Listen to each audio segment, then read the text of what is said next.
नमस्कार दोस्तों। आप सभी का स्वागत करता हूं मैं इस चैनल पर। इसका नाम है डिस्कशन विद मनोज। और जैसा कि आप सभी देख सकते हैं यहाँ पर अभी कि हम बात करने जा रहे हैं ग्रामीण डाक सेवक, जिसकी 44,428 सॉरी 228 पोस्ट है ना। सामने वो जो लाइन चल रही है उसमें आपको नज़र भी आ रहा होगा। पूरा फॉर्म ऑनलाइन है, कोई भी डॉक्यूमेंट अपलोड नहीं करना है, ना ही कुछ ऑफलाइन उनको भेजना है। इसकी स्टार्टिंग डेट 15 जुलाई से ही है और लास्ट डेट है 5 अगस्त। अगर कोई त्रुटि हो जाए, फॉर्म भरने में एरर हो जाए, तो 6 अगस्त से 8 अगस्त तक एरर का विंडो ओपन होगा, जिसमें आप अपनी गलतियों को सुधार सकते हैं। फॉर्म भरने का तरीका बड़ा सिंपल है कि रजिस्ट्रेशन करना है। पहले रजिस्ट्रेशन करने के लिए आपके पास एक मोबाइल नंबर होना चाहिए, जो पूरी प्रक्रिया पूरी होने तक भर्ती की आपके पास साबुत जिंदा रहे, क्योंकि उसी के थ्रू आपको एसएमएस के थ्रू ये बताएंगे कि आप शॉर्ट लिस्ट हो गए हैं। ठीक। आपको ईमेल आईडी अपनी संभाल के रखनी है, क्योंकि उसी के थ्रू आपको ये ईमेल भी करेंगे और मैसेज भी बताएंगे कि आप शॉर्ट लिस्ट हो गए हैं। फिर रजिस्ट्रेशन जब हो जाएगा तो वो ओटीपी वगैरह जो आप डालोगे ना, जब उसको डाल के वेरीफाई करोगे, तो जैसे कि यहीं पे बता देता हूँ मैं, ये देखो। जैसे ये रजिस्ट्रेशन है ना, जैसे ये ओपन विंडो है, ये मैं आपको ऐसी एक लिंक दूंगा, है ना। इसी लिंक से आप यहाँ पर आएंगे तो ये जो 44,000 ये जो खुली हैं ग्रामीण डाक सेवक, कैसे क्या होगा, क्या क्या करना होगा, मैं सब बता रहा हूँ। तो आप पूरी वीडियो ध्यान से देखना।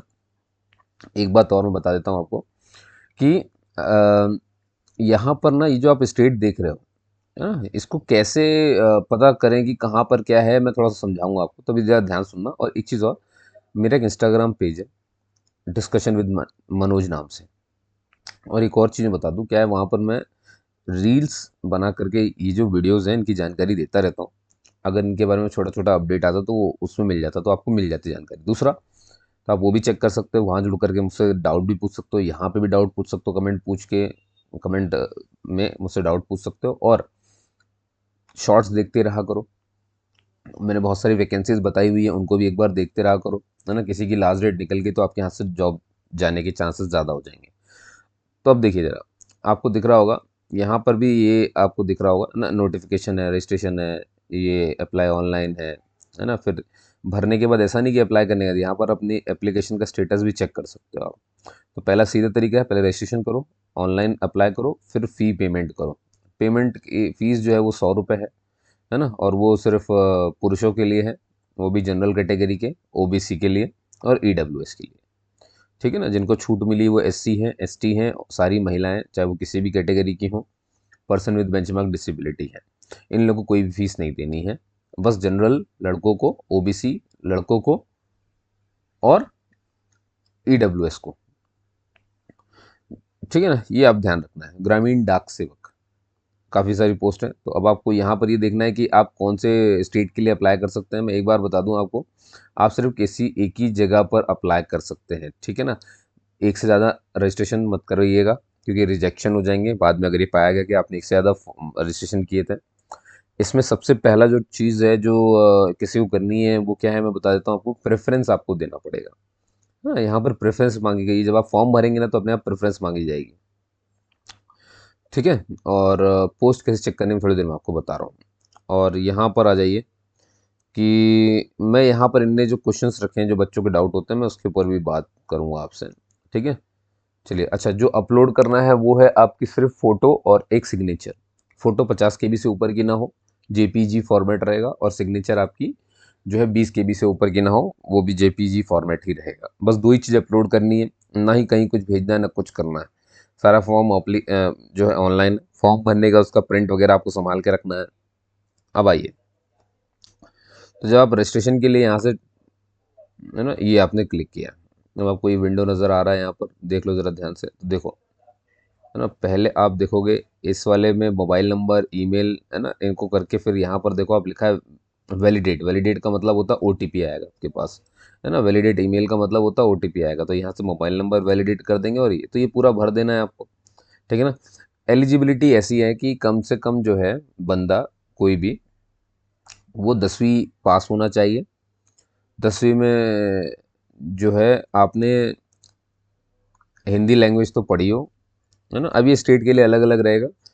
ठीक है, वो मैं बहुत डिटेल में बताऊंगा। जैसे आंध्र प्रदेश में ऐसा है कि आपने हिंदी या इंग्लिश पढ़ी हो, और उनने 23 लैंग्वेज को जो है थोड़ी सी मान्यता दी है। 23 लोकल ट्राइब है, क्योंकि देखो आपकी जो नौकरी रहेगी वो गांव क्षेत्र में ही रहेगी। डाक सेवक हो आप, है ना। डाक मतलब जहाँ तक कोई कनेक्टिविटी नहीं है तो वहीं तो डाक जाएगा, बनी बात है। ठीक है, तो ऐसी जगह ही है। एक चीज़ और है, आपको अकोमोडेशन खुद को लेके रखना पड़ेगा। ठीक है ना, अकोमोडेशन खुद को लेके रखना पड़ेगा, कहने मतलब एक रूम का अरेंजमेंट आपको करना पड़ेगा। जब आप सिलेक्ट हो जाएंगे ना, तो ग्रामीण डाक सेवक को ज्वाइन करने से पहले आपको अकोमोडेशन दिखाना पड़ेगा, कि वहीं से आप डाक की सारी सुविधाएं लोगों को देंगे, गांव वालों को देंगे। तो जगह आपको ढूंढ के रखनी है, ये लोग आपको नहीं देंगे। समझ गए। इनने तो साफ साफ ये बोल के रखा है कि बंदा ऐसा हो कि भैया ठीक ठाक हो और कमाता हो, साइड इनकम उसकी कुछ हो, जिससे वो अपने परिवार का भरण पोषण कर सके, है ना। ये भी इसमें कुछ मिलेगा आपको, जो मिलेगा मैं अभी आपको बता दूंगा। तो यहाँ पर देखो जरा, यहाँ पर आपको अपना सर्कल, ये देखो कम्युनिटी बताने के बाद यहाँ देखो circle in which secondary school pass, कौन से सर्कल से आप सेकेंडरी स्कूल पास हुए। तो यहाँ पर आप देखोगे स्टेट्स के नाम आएंगे, तो जहाँ से भी आप पास हो, जैसे हम मध्य प्रदेश के हैं या आप कहीं के भी हो सकते हैं। ईयर ऑफ पासिंग सेकेंडरी कब पास किया था आपने, तो वो यहाँ पे आपको भर देना, कौन सन में आप पास हुए थे। ठीक है ना, और यहाँ पर एंटर द टेक्स्ट, और ये जो ये टेक्स्ट दिख रहा है FX3L2, ये यहाँ पे भर देना। अब आपको सर्कल जाना है, देखो यहाँ पे टच कर सकते हो, देखो इतने सर्कल है। कैंडिडेट, यहाँ देखो पूरा अच्छे से देख लो, know your circle here, candidate who pass secondary school in following state और union territories should select the following circle, है ना। अब ये देखो, ये है सर्कल, अब आप इसमें से कोई भी सर्कल चुन सकते हो। बात समझ में आ गई ना, ये रहा। जैसे आप सर्कल चुनोगे तो आपके पास वहीं के रहेंगे। तो देखो मध्य प्रदेश के हो तो मध्य प्रदेश का सर्कल लगेगा। अगर आप केरल और लक्षद्वीप, हाँ यहाँ पर देखिए जरा, गुजरात, दमन एंड दीव, दादरा एंड नगर हवेली, इनके लिए गुजरात सर्कल काम आएगा। एक से ज़्यादा वाले ध्यान दें बस। लक्षद्वीप वालों के लिए केरल सर्कल है। अरुणाचल प्रदेश, मणिपुर, मिजोरम, नागालैंड, त्रिपुरा वालों के लिए नॉर्थ ईस्टर्न सर्कल आता है, तो उनको नॉर्थ ईस्टर्न सर्कल चेक करना होगा। वेस्ट बंगाल, वेस्ट बंगाल एक ऐसा सर्कल है जिसमें सिक्किम वाले भी इसी को चुनेंगे। इसी सर्कल को चुनना पड़ेगा उन्हें, क्योंकि वो इसी में आते हैं। अंडमान एंड निकोबार वाले भी इसी में आते हैं, और वेस्ट बंगाल तो इसमें आता ही आता है। तो इस तरह से अपना सर्कल चेक किया जाता है। ठीक है, भाई किसी को दिक्कत नहीं है। हाँ, पंजाब और चंडीगढ़, पंजाब ही रहेगा उनका। तमिलनाडु पौंडीचेरी, तमिलनाडु ही है उनका। तेलंगाना, तेलंगाना है। उत्तर प्रदेश, उत्तर प्रदेश है। बाकी सबका अलग अलग है, बस कुछ ये जो एक साथ दिख रहे हैं ना, उनको अपना सर्कल ध्यान रखना है। जैसे कभी कोई मान लो पूछे कि मणिपुर वाला सोचे कि मेरा सर्कल कौन सा होगा, मेरा तो यहाँ दिख नहीं रहा है, नहीं, तो मणिपुर वाले का सर्कल नॉर्थ ईस्टर्न ही है। समझ गए आप मेरी बात। ये एक डाउट आपका ये दूर हो गया। क्या ऐसे भरना है, ये फॉर्म मैंने यहाँ पे हल्का समझा दिया। यहाँ पे फादर का नेम, मदर का नेम, आपको date of birth, gender, community अपनी भर के छोड़ देना है। क्लियर है कहानी, सबमिट कर देना है। इतना ओके हो गया। अब इसको जरा मैं बैक कर दूं, तो यहाँ से अब अपन वापस चलते हैं। तो देखो अभी आपने क्या देखा, रजिस्ट्रेशन देखा। ठीक है, जैसे ही आप रजिस्ट्रेशन कर लेंगे, सब कर लेंगे, तो है ना। और मान लो रजिस्ट्रेशन नंबर अगर आप भूल जाओ भरने के बाद, तो यहाँ पे फॉरगेट रजिस्ट्रेशन करके आप उसे पा सकते हो। अप्लाई ऑनलाइन पे क्लिक कर देना। ठीक है ना, ये अप्लाई ऑनलाइन पे अपन ने क्लिक कर दिया, ये आ गई डिटेल। अब देखो रजिस्ट्रेशन अगर हो गया होगा, तो फिर देखो पहले आपको क्या करना पड़ेगा, यहाँ पर साफ साफ बोला जा रहा है रजिस्ट्रेशन नंबर यहाँ पर डालिए, है ना। पहले तो है तो ठीक। और किस सर्कल के लिए अप्लाई किया, वो सर्कल यहाँ पे मेंशन कर देगी, फिर सर्कल पूछ लिया उसने। ठीक है ना, तो ये मैंने आपको बता दिया है। चलिए बहुत बढ़िया। तो ये भरने के बाद फिर एप्लीकेशन फॉर्म यहाँ से ओपन हो जाएगा। फिर अब ये देखो, यहाँ पर देखो आप, ये वाला पोर्शन देख रहे हो, ये जो लिखा हुआ है चूज प्रेफरेंसेस। तो जब आप एप्लीकेशन फॉर्म भर रहे होगे ना, जब एप्लीकेशन फॉर्म भर लोगे, तब आपके पास चूज प्रेफरेंस आएंगे। तो उसी सर्कल में आपको प्रेफरेंस, तो आपको ज़्यादा भटकना नहीं पड़ेगा कि मैं कौन सी पोस्ट के लिए कहाँ जाऊँ, कहाँ पे अप्लाई करूँ। तो एक ही सर्कल में आप अप्लाई कर सकते हो। एक ही सर्कल में अलग अलग पोस्ट आपको अपने आप मिल जाएंगी, एक ही फॉर्म में। एक ही फॉर्म में एक मात्र सर्कल, एक फॉर्म ही भर सकते हो, पहली बात तो। एक ही सर्कल के लिए अप्लाई कर सकते हो, पहली बात तो। उस सर्कल में जितनी प्रेफरेंसेज है आप वो दे सकते हैं। जिन्होंने प्रेफरेंस नहीं डाली उनका सिलेक्शन नहीं होगा, पहली बात ध्यान सुन लीजिए। प्रेफरेंस के हिसाब से ही आपका सिलेक्शन होने वाला है। जो प्रेफरेंस आप रखेंगे तो मेरिट के हिसाब से आपको वो पोस्ट मिल जाएगी, और इसके बाद आपको अपना एप्लीकेशन प्रिंट कर लेना है। क्या बात समझ में आ गई। तो देखो तरीका मैंने आपको सारा बता दिया है। ठीक है, अब यहाँ से आगे चलते हैं। अब देखिए, मान लीजिए कि अभी अगर किसी को चेक करना हो तो उसे कैसे चेक करना है। नोटिफिकेशन आपको पढ़ना है, तो ये देखिए यहाँ पर लिखा है descriptive notification, circle wise post notified, वो यहाँ मिल जाएगा। ठीक है, चेक कर लो, कोई दिक्कत नहीं। मैं ओपन कर देता हूँ, ये देखो ऐसा मिल जाएगा आपको। ठीक है, इसमें क्या लिखा हुआ है कि जैसे मान लो मुझे जानना है कि मैं बिहार से भरना चाहता हूँ, वहाँ कौन सी लैंग्वेज मुझे आनी चाहिए, हिंदी आनी चाहिए आपको पोस्ट की जानकारी यहाँ मिल जाएगी। बिहार में आप देखो जरा, ये बिहार का ये पूरी पट्टी जा रही, देख रहे हो यहाँ पे टोटल पोस्ट 2500 के आसपास है। ऐसे ही आप मान लीजिए अगर आप मध्य प्रदेश के हैं, ये रहे, है ना, जैसे कि हम तो मध्य प्रदेश की हैं भाई। तो यहाँ से यहाँ देख सकते हो आप, ये पहली वाली लाइन जनरल की है ना। फिर ये टोटल 4011 पोस्ट अपने यहाँ। क्लियर है कहानी। चलिए, ओके ना, तो ये आप ऐसे देख सकते हो उसको। तो ये हो गया तरीका देखने का, ठीक है। तो ये डिस्क्रिप्टिव में फिर वो पूरा नोटिफिकेशन ओपन हो जाएगा, है ना? ये इस तरह का नोटिफिकेशन, ये देखो ये पूरा डिटेल वाला नोटिफिकेशन है, ठीक है, 36 पन्नों का। तो ये उससे ओपन हो जाएगा। और आ जाओ, और आप बता देता हूँ आपको, ठीक है। तो ये सब आपने समझ लिया, फी पेमेंट है, पेमेंट की फीस वाला भी ओपन कर लो। नहीं हुआ क्या? अच्छा, चेक स्टेटस बताएगा यार, तो जब तक अपन ने भरा नहीं तो कैसे। और देखो ये भी आपको रजिस्ट्रेशन नंबर से ही बताने वाला है, देखो साफ लिखा हुआ है, ठीक है ना। चलिए आगे बढ़ते हैं यहाँ से अब। ठीक, आ जाइए अब देखिए। अब मान लीजिए जैसे कि मुझे जानना है कहाँ कितनी पोस्ट है, तो अपन क्या करेंगे, जैसे मध्य प्रदेश, मैं एग्जांपल दे रहा हूँ, आप अपने हिसाब से टच करते रहना। तो मैंने मध्य प्रदेश सर्कल को चुना, चुना, ये ओपन हो गया, ठीक। अभी हो रहा है, चिंता मत करिए, घूम रहा है, ये देखिए। अब मध्य प्रदेश में यहाँ देखो जरा, मध्य प्रदेश सर्कल में जो जो आ रहा होगा, ये इतने सारी जगह है, ये देखो, यहाँ देख लो अच्छे से आप, ठीक, ये आपको दिख रहा है। अब मैं यहाँ देखना जरा ध्यान से, यहाँ पर दो दो भोपाल दिख रहे हैं आपको, एक ये रहा भोपाल, है ना, एक ये है भोपाल, और ये देखो जरा एक और दिख रहा है एमपी भोपाल, है ना, रीवा है, विदिशा, उज्जैन। अब आपको जिस भी जगह पर मध्य प्रदेश सर्कल ये में जाना है, इंदौर में, जबलपुर में, जबलपुर भी देखो दो दो बार लिखा है, इंदौर देखो दो दो बार लिखा है ना। तो मेन क्या है वो आप समझ गए। अब क्या करना, अब देखिए, अब आ गए सर्कल में, सर्कल के बाद अब आता है डिवीजन, ठीक है ना। तो अब यहाँ पे आप जो देख रहे थे ना, सर्कल के अंदर ये सारे डिवीजन है ना, ये सारे डिवीजन है। तो अब अपन डिवीजन मान लो मैंने सेलेक्ट किया, जैसे कि मैं भोपाल से हूँ, तो मैंने भोपाल सेलेक्ट कर लिया, ठीक है ना। अब देखो क्या होगा, जैसे ही आप भोपाल सेलेक्ट यहाँ से कर लोगे, जानते हो ना भोपाल मतलब ये वाला भोपाल, अगर मैं एमपी भोपाल डालता तो ये वाला डिवीजन खुलता, ठीक है ना। तो आप पहले सर्कल में आओगे, फिर ये पूछेगा आपसे सिलेक्ट डिवीजन, तो ये देखो आपने कर लिया। ये आपको सिर्फ सीखने के लिए, कि यहाँ पे देख रहे हो आप, इसका फॉर्म से कुछ लेना देना नहीं, ये तो आपकी जानकारी के लिए इन्होंने ये सुविधाएं दी है कि आप देख लो पहले से कि आपके उसमें कितनी पोस्ट है वहाँ पे। तो भोपाल आगे, अब मैं जैसे ही ये देख रहा, ये वाला पोर्शन, ये यहाँ पे जो लिखा है, ये व्यू पोस्ट, इस पर क्लिक कर दूंगा, ठीक है ना। ये कर दिया था मैंने क्लिक, व्यू पोस्ट पे क्लिक किया। तो अब ये देखो साहब, अब सिर्फ भोपाल जो मैंने, ये देखो देखो यहाँ पे देखो भोपाल डिवीजन लिखा हुआ है हर जगह पूरे में। तो ये भोपाल बता रहा, भोपाल में जितने भी, ये देखो जैसे हमारे यहाँ आता है टीटी नगर, ये आता है ये टीटी नगर। तो अब टीटी नगर में जीडीएस की पोस्ट है, ये क्या, असिस्टेंट, क्या बोलते हैं उसको, पोस्ट मास्टर, ठीक है ना, ये असिस्टेंट पोस्ट मास्टर। और यहाँ पर देखो जरा, ये जो एक दिख रहा है ना, ये एक, ये है पोस्ट। कैसे पता सर आपको, यहाँ पे लिखा है देखो जरा, ये नंबर ऑफ पोस्ट है आखिरी में, और ये पोस्ट का डेजिग्नेशन है शुरू में। तो जीडीएस ही है सारे के सारे। कम्युनिटी आप देख सकते हो, कम्युनिटी बीपीएम, बीपीएम मतलब अरे क्या तो मतलब है इसका, मैं बता दूंगा, चलो छोड़ो, बीपीएम एबीपीएम अभी आपको दिख जाएगा। और तो मान लो, अब जैसे मान लो, अब इसमें मुझे देखना है कि ये देखो प्रेफरेंस इसीलिए काम आती है भैया, देखो जरा से, इसीलिए पहले देख लेना है। अब तो ये देखो सीटीटी नगर, ये एचओ, ये मेरा ही क्षेत्र है पूरा का पूरा, ठीक है। अब यहाँ पर 3 ही पोस्ट है, तो मान लो अगर मुझे इसे भरना होता, तो पहले तो मुझे मालूम है मुझे हिंदी आनी चाहिए, तो हिंदी तो मुझे आती, मैं बोलता ही हूँ। अब यहाँ देखो जरा, ये कोड लिखे हुए हैं 462003, है ना, ये 462000 समझ गए आप मेरी बात। तो इस तरह से आप देख सकते हो। अब मान लो मुझे यहाँ पे झागरिया खुर्द में भरना है, तो ये रहा झागरिया खुर्द, ये रहा आपको, ठीक है ना। तो ऐसे ही करके आप बाकी भी ओपन करके चेक कर सकते हो। चेक करने के लिए कहाँ कितनी पोस्ट है, देखो ये लास्ट वाली पोस्ट है ना, ये लास्ट वाली देखो, यहाँ पे एक पोस्ट है। और आप बीच में देखोगे ना, तो कैटेगरी दिख जाएगी। जैसे मैं यूआर में आता हूँ, अनरिजर्व्ड में, तो मेरे को दिख जाएगा, अच्छा मेरे टीटी नगर में एक सीटीटी में एक एसटी की पोस्ट है, ये देखो जरा एक एसटी छुपा हुआ है ना, यहाँ देख लो अच्छे से। यहाँ देखोगे तो ये यूआर दिख रहा है, अनरिजर्व्ड ये रहा। और पोस्ट कितनी है यहाँ पर, 2 पोस्ट है। ऐसे ही फिर अगले उसमें एससी की दिख रही है आपको, ये एक पोस्ट है, ठीक, ये रहा, ये रहा, ये समझ गए आप मेरी बात। ऐसे करके तो ये हमें मदद करता है कि वहां पर है कितनी पोस्ट, ठीक है। चलिए साहब, अब आ जाते हैं आगे, है ना। मेरे ख्याल से आपने यहाँ पे सब कुछ सीख लिया है। तो अब मैं आपको ले चलता हूँ इसके नोटिफिकेशन की तरफ, जो कि यहाँ पर ये मैंने ओपन करके रखा था, ये नहीं तो फ्रिक्वेंस आस्क्ड क्वेश्चंस भी देख सकते हो आप। ये बच्चों के द्वारा रखे गए कुछ सवाल हैं जिनके बारे में यहाँ पर लिखा गया है, तो मैं उनके बारे में भी आपसे डिस्कस कर लेता हूँ, ठीक। चलो अब देखते हैं, अपन नीचे शुरू करेंगे क्योंकि नीचे ज़्यादा इंपॉर्टेंट क्वेश्चन छुपे हुए हैं, वो ये रहे।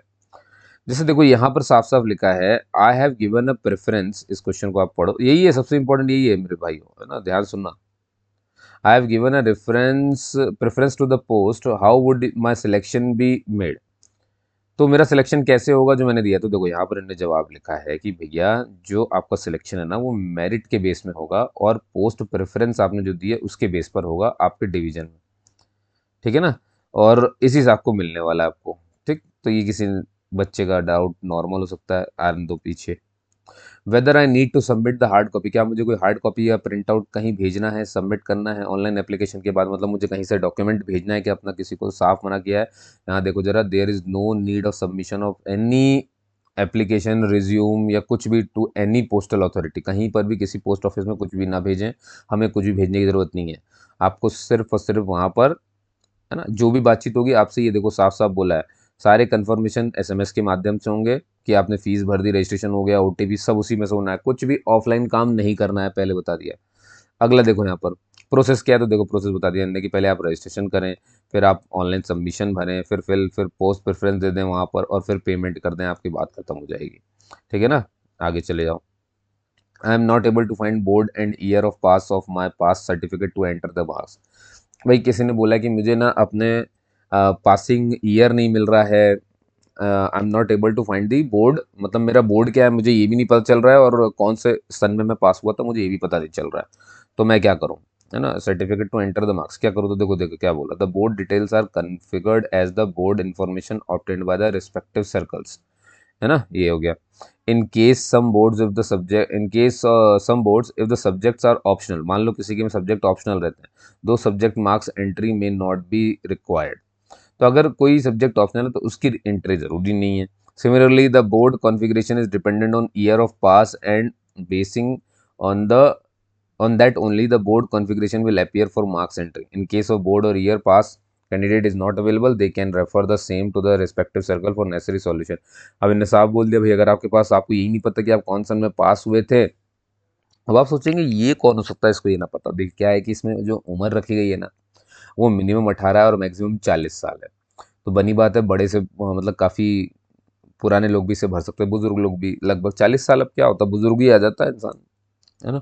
तो ऐसे लोग भी इसे भर सकते हैं, तो बनी बात उनको अपने बोर्ड की जानकारी होना थोड़ा सा दिक्कत भरा हो सकता है, तो उनके लिए बात कही है। तो उनको क्या करना है, अपने सर्कल में जाकर के, मतलब बोर्ड में जाइए, जहाँ से भी बोर्ड से आपने पास किया है उस बोर्ड में जाके कनेक्शन, मतलब उनसे किसी से मिलिए और उस बारे में ज़रा जानकारी दीजिए, वो आपको खुद बताएंगे, क्योंकि अगर आपने नहीं भरा तो देखो लायबल फॉर रिजेक्शन, साहब बोला रिजेक्ट हो जाएगा फॉर्म, भरना तो पड़ेगा, ठीक है। ये उनके लिए जिनके साथ आई कुड बी, अब अगला क्वेश्चन देते हैं, I could able to successfully register and made up fee payment but could not able to submit application with the message ineligible age. देखो क्या बोल रहा था, fees collection will be validated with respect to maximum age for submission of application and there will not be any acceptance of fee if the candidate is ineligible. क्या होगा, इससे ये पूछा है कि मैं अगर फीस भरता हूँ और वो नहीं लिया जा रहा है, इसका मतलब क्या है, तो उन्होंने कहा है कि अगर ये एज की दिक्कत हो सकती है, आपका एज आपने चेक नहीं किया होगा इसलिए ऐसा हो रहा है, तो पहले एज चेक कर लीजिए, अगर एज सही नहीं होगी तो फीस तो छोड़ो, फॉर्म वॉर्म कुछ भराएगा ही नहीं, पहली बात तो। आ गया, I want to apply for the other circle but the circle names are not visible in the list for applying only after successful registration. देखो जब आप रजिस्ट्रेशन, मतलब वो कह रहा है कि मैं अप्लाई करना चाहता हूँ दूसरे सर्कल के लिए, मान लो कोई मध्य प्रदेश का है लेकिन वो महाराष्ट्र सर्कल के लिए अप्लाई करना चाहता है, सर्कल नेम्स और, लेकिन वो सर्कल नेम वहाँ पर विजिबल नहीं हो रहा है लिस्ट में, ताकि मैं उसमें अप्लाई कर सकूँ। तो क्या बोल रहा है, आफ्टर सक्सेसफुल रजिस्ट्रेशन, जब रजिस्ट्रेशन कर लेंगे, candidate can apply to any one division in any of the circle, ठीक है ना, एक डिवीजन में किसी सर्कल में आप अप्लाई कर सकते हो। However the visibility of the circle is dependent on the mandatory language study of class 10 level for the circle which he or she wants to apply। समझ गया ना, मतलब किसी एक ही के लिए अप्लाई कर सकते हैं, इसलिए अदर मत ढूंढिए, है ना। सर्कल तो एक ही रहेगा और उसमें कोई भी एक डिवीजन, देखो जरा ध्यान सुनो, किसी एक सर्कल को ओपन करना है, ये देखो साहब बोला है कोई भी एक सर्कल ले लो, उसमें किसी एक डिवीजन में अप्लाई कर सकते हो, जिसमें मैंने दिखाया था ना भोपाल, एमपी भोपाल, ऐसे करके, इसका थोड़ा सा ध्यान रखें। चलिए अगला सवाल ले लेते हैं, where can I reprint my submitted application. अब ये रीप्रिंट करने के लिए है तो ये तो कोई सवाल ही नहीं हुआ, पहले ही प्रिंट कर लो, सबसे बढ़िया। I wish to apply for the post of Gramin Dak Sevaks but I am unable to find all post that are notified in my division in the drop down menu, only the eligible post with reference to the candidates eligibility. सिर्फ वही post जो eligible हैं और आपके reference के हिसाब से होंगी, कम्युनिटी रिजर्वेशन, एज, इस सब के लिए will only be display on the candidate. मान लो क्या होता है, किसी किसी की कैटेगरी कुछ और है, जब आप फॉर्म भर रहे होंगे ना तो वहाँ पे जो प्रेफरेंस है वहाँ पे आपको वो पोस्ट नज़र नहीं आएगी आपके, तो हो सकता है कि आपकी कैटेगरी में उसमें पोस्ट खाली ना हो। इसीलिए तो मैंने कहा था, जो मैंने तरीका बताया ना उससे आप चेक कर लो एक बार, ठीक है। आगे चलते हैं। How can I give preferences to the eligible vacant post. आप कैसे प्रेफरेंस देना उसको ध्यान सुन लो, ये पैराग्राफ इंपॉर्टेंट है हमारे लिए। बाय ऑप्टिंग वन डिवीजन, पहले तो आपने कर लिया। The candidate will be eligible for applying to all the notified post subject to the eligibility like age. आपकी एज के हिसाब से, कम्युनिटी के हिसाब से और अदर रिजर्वेशन के हिसाब से उसमें पोस्ट दिख जाएगी। Candidates can give choice of option for each post. तो वो कोई भी पोस्ट के लिए, मतलब जितनी उसमें पोस्ट है ना, वो आप जब फॉर्म भरोगे ना तो अपने आप ही वो खुल के आ जाएंगे, आप सारी की सारी चुन सकते हो, टेंशन की बात ही नहीं। Preference number which facilitates the allocation of posting in case of selection. मेरा मतलब समझ गया मैं क्या कहना चाह रहा हूँ। जब आप फॉर्म भरोगे, फॉर्म भरते भरते प्रेफरेंस का एक कॉलम आएगा, जैसे उसको टच करोगे तो आपका क्या है, आपने सर्कल तो पहले ही चुन लिया था, डिवीजन आपका चुन गया है, अब इसमें जितनी भी पोस्ट दिख रही होंगी ना आप सब टच कर सकते हो। हाँ, लेकिन टच जब करोगे तो बिल्कुल ध्यान रखना कि ये जिसको पहले टच किया वो पहली प्रेफरेंस रहेगी। तो आपको कहीं से ढूंढ करके नहीं टच करना है, वो वहीं पे कॉलम खुलेगा सेट से, ऐसे नहीं खुलते हैं जैसे कम्युनिटी, SC ST OBC, ऐसे ही खुलेगा वो सेट से, आप सारे टच कर सकते हो, ये वो कह रहा है। ठीक है, और तो कुछ है नहीं, 5 चॉइसेस मिल सकती हैं और क्या, ज़्यादा ही मिल सकती। Can I apply for sub post in one division and some post in another division. हाँ देखो, मैं एक मतलब एक डिवीजन में इधर एक पोस्ट के लिए अप्लाई कर दूँ, अगले डिवीजन में उधर एक पोस्ट, तो लोग candidate can not apply different divisions in single schedule notification. Any candidate can apply to any one of the division basing up, तो एक ही डिवीजन के लिए अप्लाई कर सकते हो, बात खत्म कर देते हैं। I have different addresses, temporary, permanent, how can I enter my address. अब देखो ये भी समस्या, भाई किसी के पास क्या होता है कि मेरा एक होता है टेम्परेरी एड्रेस है ये या परमानेंट एड्रेस है, मैं कौन से वाले से काम करूँ। तो two addresses portions are provided for temporary permanent address data entry. तो यहाँ पर दो एड्रेस के लिए जगह दी है, टेम्परेरी के लिए भी दी है, परमानेंट के लिए, दोनों भर दो। In case of both the addresses are same, candidate can copy. तो अगर किसी का सेम है तो कॉपी करके वो खत्म कर सकता है। No special character are allowed in address data, ये सब मत भर देना उसमें। तो किसी candidate can make use of dot वगैरह लगा सकते हो आप। Candidate should provide correct address to receive the correspondence, तो कोई एक एड्रेस, दोनों भर देना, उसमें फ़र्क नहीं पड़ता है। Letter will be send to the present address. हाँ, अब आपका जो प्रेजेंट एड्रेस होगा उस पर आपको मिलेगा। तो करंट एड्रेस ज़रा ध्यान से डालना, जहाँ रह रहे हो वही दिखाना, सब कुछ लेटर वगैरह वहीं पहुँचेंगे। Department will not be responsible और नॉन रिसिप्ट ऑफ कम्युनिकेशन, तो ध्यान देना डिपार्टमेंट इसके लिए नहीं होगा। I am not eligible to change the details of name, father name, date of birth, gender. The details provided at the time of registration will automatically populate here. No corrections are allowed in the these details. देखो, एक बार जो आपने registration में भर दिया वही सारा कुछ वहाँ सुनाई देगा, दिखाई देगा, सुनाई देगा, बोलो। ठीक है। I have forgotten my registration, तो देखो फॉरगेट करने के लिए मत भूलो यार, भूलो मत ये तो। फिर वो वहाँ जाओ, मैंने बताया था ना, वो लिंक से आप देख सकते हो उसको।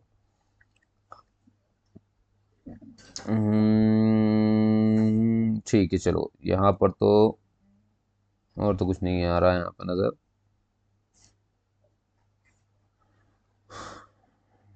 ठीक है, ठीक है, चलिए अब आ जाते हैं PDF पे ना। ये तो OTP वगैरह का सौ नॉर्मल नॉर्मल सी बात पूछी गई है।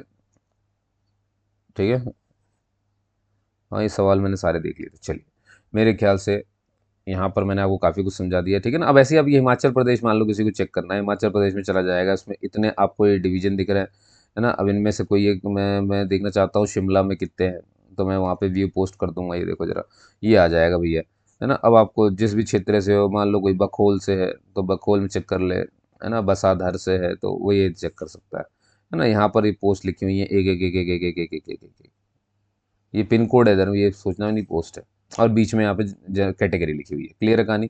चलिए, बहुत बढ़िया। अब आ जाते हैं साहब इस पर, ये हमारी PDF है, ठीक है ना। तो अब पेन ले लेता हूँ। तो बहुत देर से मैंने आपको सब समझा दिया आपको ना, आपको कुछ नहीं सुन करना है, बस अब आपको ध्यान से सुनना है। तो जैसा कि मैंने कहा था, 44,228 पोस्ट है ना।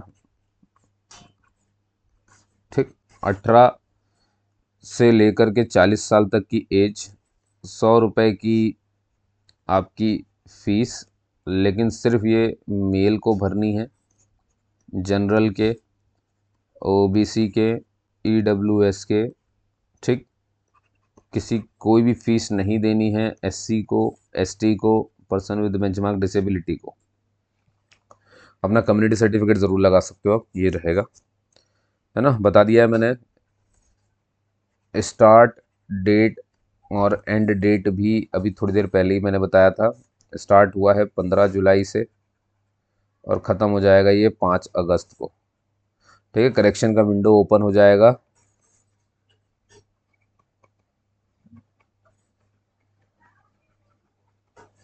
6 अगस्त से 8 अगस्त, 3 दिन तक, 6, 7, 8, 3 दिन गिनोगे इसे। ठीक है, ये रहे भी यहाँ बीपीएम का, ये देखो मैंने मतलब, है ना, जो मैं भूल गया था वो है ब्रांच पोस्ट मास्टर, और ये ABPM यानी कि असिस्टेंट ब्रांच पोस्ट मास्टर, डाक सेवक। ठीक है ना, ये वो लिंक है जो मैं आपको दे दूंगा अभी, और PDF में भी लिखिए, इसको क्लिक करोगे तो सीधे वही जो दिख रहा है मैं वो दे ही रहा हूँ आपको, है ना। मोबाइल नंबर वगैरह सब भरना है, ये सब बताया गया है, देखो सब आपको ये पता है, डेट आपको पता है। ठीक है ना, कितना मिलेगा मैं आपको वो बता देता हूँ सीधे सीधे चल करके। ठीक, हाँ ये देखो यहाँ पर वो बात लिखी हुई है कि जो हमारे कैंडिडेट है ना, ब्रांच पोस्ट मास्टर वगैरह, इनको जो है required to arrange accommodation for running the post office. Post office run करने के लिए एक जगह इनको देखनी पड़ेगी, खुद से वो रखनी पड़ेगी, और खुद के कॉस्ट पर रखनी पड़ेगी, ये नहीं कि सरकार से तुम पैसा लो, ये भी बड़ी अजीब बात है। ये GDS का रूल कहता है। ठीक है ना, और रूल पढ़ना है तो ऑफिशियल वेबसाइट पे पढ़ सकते हो, ऐसा वो कह रहे हैं आपसे। फिर ये इनका काम आ जाएगा भैया, काम ही क्या है, IPPB और ये सब के डाक वाक बांटना देखना।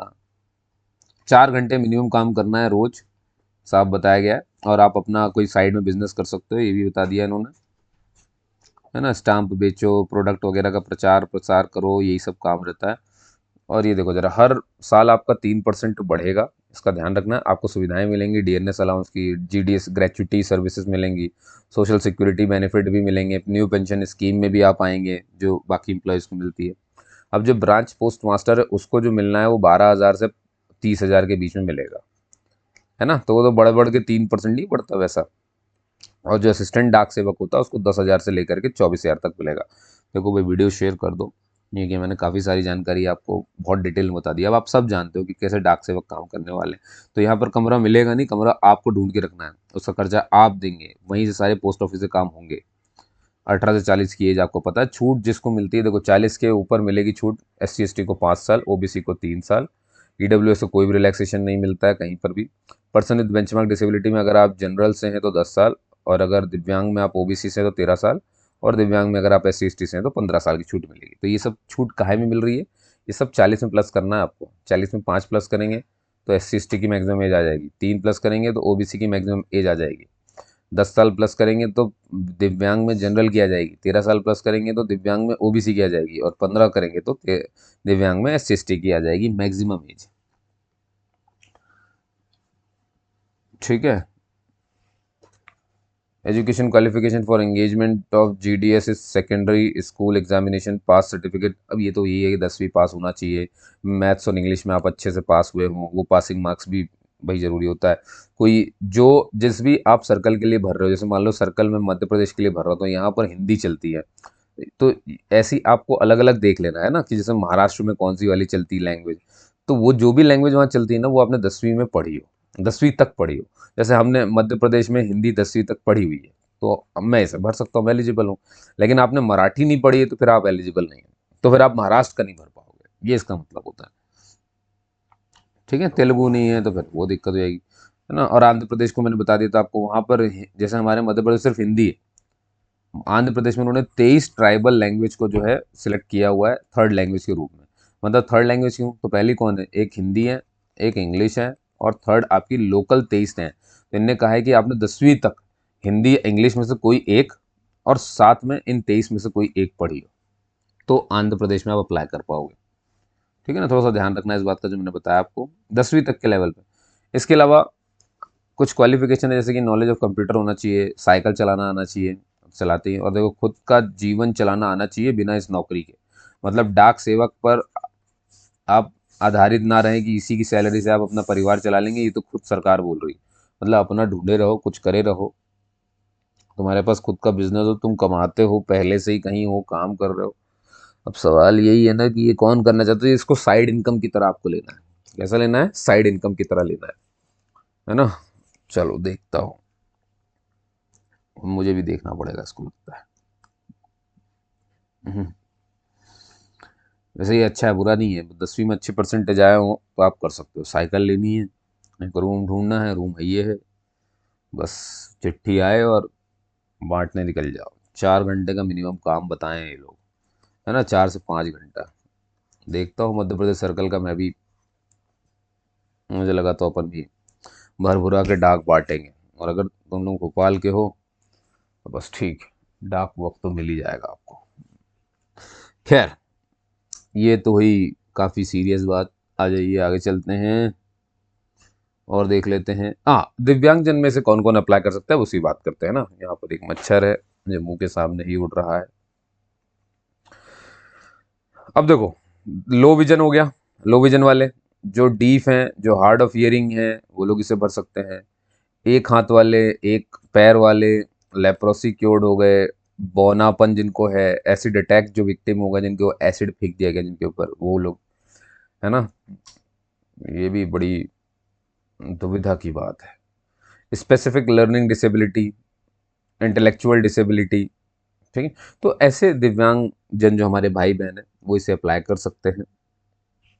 एक आता है मल्टीपल डिसेबिलिटी में क्या, ए से डी तक क्या होता है, कभी कभी दोनों एक साथ हो सकता है। जैसे मान लीजिए कि कोई डीफ भी है और उसका एक हाथ नहीं है, तो दोनों हो गए, है ना। तो ऐसे में इस चीज़ को क्या कहते हैं, इसे कहते हैं मल्टीपल डिसेबिलिटी, ठीक है ना।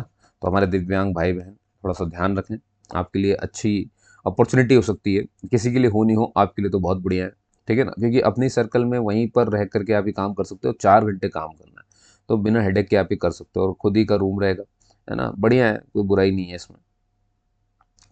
और ये वो क्या कहते हैं, लिंक है जहाँ पे आप इसे अप्लाई कर सकते हो। ओके। हाँ, अब सिलेक्शन कैसे होगा? सिलेक्शन आपका होगा आपके 10th के बेस पे होगा। 10th पे जो परसेंटेज है ना, उसको 4 डेसिमल तक ये निकालेंगे यार। डेसिमल के बाद 4 डेसिमल तक ये निकाल करके फिर कट ऑफ तैयार करके बता देंगे। आप शॉर्टलिस्ट हुए तो आपको मैसेज आ जाएगा। ओके। हाँ, इसके बाद क्या होगा, आपका फिजिकल वेरिफिकेशन होगा। फिजिकल वेरिफिकेशन का मतलब यही है कि आपको वहाँ जाना है, और ये 2 बार होगा, है ना। एक बार तो जो सर्कल आपने चुना वो, और एक बार ये लोग जिसको भेजेंगे वो। तो वो चेक करेंगे, 3 दिन की ट्रेनिंग दे देंगे, शॉर्टलिस्ट हो गए तो बात खत्म हो जाएगी,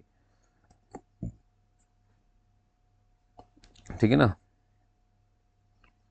देख रहा हूँ मैं, और कुछ काम का हो तो देख रहा हूँ बस, और कुछ नहीं। हाँ, अब देखो बनी बात है, जब आप डॉक्यूमेंट वेरिफिकेशन के लिए जाओगे या आपको जब भी बुलाएंगे तो आपको अपने 2 सेट बना के रखने हैं। देखो साफ लिखा है, सेल्फ अटेस्टेड फोटोकॉपीज की। जितने भी आपके डॉक्यूमेंट है ना, उन सब की, है ना, ओरिजिनल लेकर के जाना है, ओरिजिनल डॉक्यूमेंट भी लेकर के जाना है, साथ में दो पूरे सेट की 2 सेट ले लेना फोटोकॉपीज की, ठीक है ना। जैसे मान लो अपना सब आपने रखा, 10th 12th और जो कुछ किया है सब यहाँ पे ऐसे रख लिया, ये सारा ओरिजिनल हो गया। अब इसकी 2 कॉपी निकाल लो, है ना। ऐसे करते करते ये हो गई एक कॉपी, एक ये हो गई एक कॉपी, और इन सभी पन्नों पे साइन कर दो अपने। तो ये हो गया सेल्फ अटेस्टेड फोटो कॉपीज, और वो भी 2 सेट, सेट 1 सेट 2, ये ओरिजिनल, ये तीनों लेकर के पहुंच जाना, ठीक है ना। वो चेक करेंगे। तो अब उसमें क्या क्या आता है, यहाँ लिखा है मार्कशीट है, आपकी कोई आधार कार्ड हो सकता है, कास्ट सर्टिफिकेट, पीडब्ल्यूडी, दिव्यांगजनों के लिए तो कम्युन सर्टिफिकेट लगेगा ही लगेगा। ईडब्ल्यूएस हो गया, ट्रांसजेंडर सर्टिफिकेट अगर आपके पास है तो वो ले लो, है ना। ट्रांसजेंडर वालों के लिए हो गई, डेट ऑफ बर्थ का प्रूफ, मेडिकल सर्टिफिकेट, है ना, और जितना कुछ है सब, ठीक। और मेरे ख्याल से मेरे भाइयों, 3 दिन की ट्रेनिंग मैंने बता दी। अकोमोडेशन पहले, अच्छा अकोमोडेशन आपको लगने से पहले उनको बताना पड़ेगा कि मेरे पास अकोमोडेशन है ना। तो और मेरे ख्याल से यहाँ पर कुछ भी बचता नहीं है, ठीक है ना। और ये, हाँ देखो, अंडरटेकिंग भी सबमिट करनी पड़ेगी कि भाई मेरे को कंप्यूटर आता है, मैं साइकिल चला लेता हूँ, ठीक है ना। तो ये कहाँ दिया है? ये एनेक्जर 6 7 और 8 में दिया। अब ये कैसे दिखते हैं एनेक्जर, मैं आओ दिखाता हूँ। ये देखो एनेक्जर ही चल रहा है ना। हाँ बताता हूँ, ये रहा एनेक्जर 2, दिख रहा है ये, इसमें ये सब दिया है। बताया जा रहा है कौन कौन सी भाषा आनी चाहिए, ठीक। जैसे देखो मैं बता रहा हूँ, जम्मू कश्मीर में जम्मू एंड लद्दाख ये दो हो गए, उर्दू और हिंदी चलेगी, वहाँ कोई भी चलेगा। मध्य प्रदेश कहीं है, ये रहा मध्य प्रदेश, हिंदी चलती है। देखो महाराष्ट्र दिख रहा है यहाँ पे, इसमें महाराष्ट्र और गोवा दोनों आते हैं, तो इसमें मराठी हो गया, कोंकणी अगर गोवा से भरना है तो मराठी। अरुणाचल प्रदेश से 23 है भाई, बहुत सारी। ओ चलो आगे चलो, ये हो गया 4। अब आ जाओ 5। ये क्या है, ये SC ST का सर्टिफिकेट है। इसके बाद जस्ट आ जाएगा जो आपको उन्होंने बोला था कि ये रहा 6। देखो पढ़ो इसको, क्या लिखा है, format of certificate to be produced by OBC। अच्छा 5 ही है यार, ये तो छठवा कहाँ OBC के लिए, ये भी 5 है अभी। आगे 6 ये रहा, ये देखो अंडरटेकिंग लिखा है ना, ये अंडरटेकिंग, ये साइन करना है, इसका प्रिंट निकाल करके देना पड़ेगा आपको। मैं, बेटा या पुत्री या पत्नी, जिसकी भी, जिसके भी बच्चे, वो सब यहाँ पे उनके, यहाँ पे आने की पिता का नाम या पति का नाम आएगा, अपना प्लेस और ये सब लिख करके यहाँ पे सिग्नेचर, एप्लीकेंट एड्रेस डाल करके दे दिए। ठीक, ये बताएगा undertake to declare that I will be able to use, मैं स्मार्टफोन चला लेता हूँ, चला लेती हूँ, लैपटॉप चला लेता हूँ, हैंडल डिवाइस सब मैं बढ़िया से चला लेता हूँ, ये बताने के लिए था। अगला अंडरटेकिंग या डिक्लेरेशन देखो, ये किस लिए, कि मैं साइकिल चला लेता हूँ। बहुत बढ़िया, तो ये भी आपको साइन करके रखना पड़ेगा ना, कुछ भी है ना, कि नॉलेज ऑफ, मैं स्कूटर चला लेता हूँ, मोटर चला लेता हूँ, यही बताने के लिए। अगला वाला देखोगे आप तो, I will have other sources of income besides, मेरे पास हाँ दूसरे इनकम भी हैं, मेरे पास अलग अलाउंसेस भी हैं, ये सब है। क्लियर है दोस्तों। चलिए, तो आपने मुझे सुना उसके लिए बहुत बहुत धन्यवाद, है ना। ये वीडियो कैसी लगी ज़रूर बताइएगा। एक और अंडरटेकिंग है, ये काहे की है भाई, कुछ भी नहीं है, पढ़ सकते हो तुम लोग भी, मैं तुम्हें दे दूंगा उसको, है ना। चलिए, आपने जो सुना उसके लिए बहुत बहुत धन्यवाद दोस्तों, मिलते हैं किसी अगली वीडियो में। जैसी भी लगी हो वीडियो मुझे बताइएगा ज़रूर। कोई भी चीज़ आपको पूछनी है तो कमेंट करके पूछ सकते हैं, यहाँ पर भी, इंस्टाग्राम पर भी, ठीक है ना। जब भर दीजिए और जब लग जाए तो बताइएगा ज़रूर। जय हिंद, जय भारत।